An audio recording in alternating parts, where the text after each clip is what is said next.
সদ এবং সদের উপরে সিন আছে। আজকের আলোচ্য বিষয় হচ্ছে কখন আমরা সদ উচ্চারণ করে পড়ব আর কখন আমরা সিন উচ্চারণ করে পড়ব। আউযু বিল্লাহি মিনাশ শাইতানির রাজিম। বিসমিল্লাহির রহমানির রহিম। সম্মানিত জ্ঞান পিপাসু ভাই ও বোনেরা, আসসালামু আলাইকুম ওয়া রাহমাতুল্লাহি ওয়া বারাকাতুহু। ৬২ নং পর্বে আমরা এমন একটি গুরুত্বপূর্ণ বিষয় নিয়ে আলোচনা করব যেটা হাফেজ আলেম ছাড়া বাকিরা প্রায় ভুল করে থাকেন। তাছাড়া মনে করি যে এটি প্রিন্টের ভুল, আবার কেউ মনমতো যে কোনো একটি উচ্চারণ করে পড়ে চলে যায়। বিধায় আজকের ভিডিওটা খুবই গুরুত্বপূর্ণ হতে চলেছে। সবার কাছে অনুরোধ থাকবে সহিহ শুদ্ধ কোরআন শিখার লক্ষ্যে না টেনে সম্পূর্ণ ভিডিওটা দেখার, যাতে আমরা শিখতে, জানতে ও আমল করতে পারি। ওয়া মা তাওফীক ইল্লা বিল্লাহ। আর দেরি না করে শুরু করা যাক। আমরা স্ক্রিনে দেখতে পাচ্ছি সদ এবং সদের উপরে সিন আছে। আজকের আলোচ্য বিষয় হচ্ছে কখন আমরা সদ উচ্চারণ করে পড়ব আর কখন আমরা সিন উচ্চারণ করে পড়ব, সেটা আমরা আজকে জানবো ইনশাআল্লাহ। সূরা আল বাকারা ২৪৫ নং আয়াতে আছে ওয়াল্লাহু ইয়াকবিদু ওয়া ইয়াবসুতু। এখানে সদ আছে, সদের উপরে সিন আছে।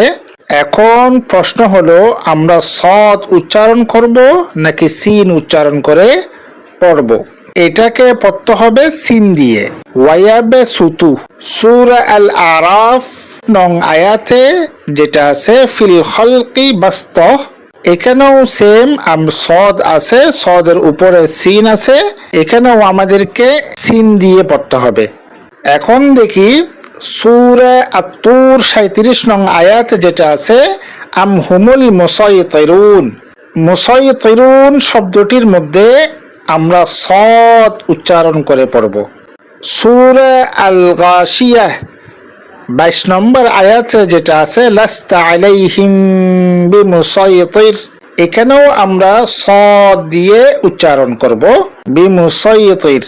যখন সদের উপরে সিন থাকে তখন আমাদেরকে দুইটাকে সিন এবং দুইটাকে সদ দিয়ে পড়তে হয়।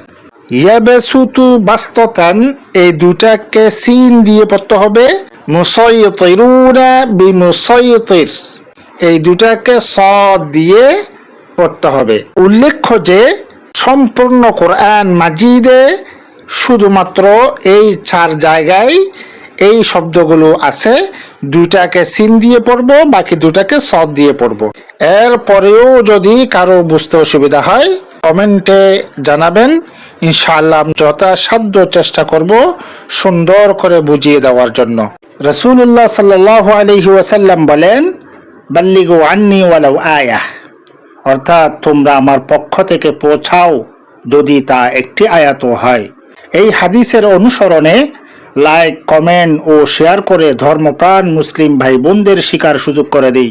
কেননা আমাদের শেয়ারের ফলে একজন ভাই কিংবা বোন যদি শিখতে পারেন তাহলে আমরাও সওয়াবের ভাগীদার হব ইনশাআল্লাহ।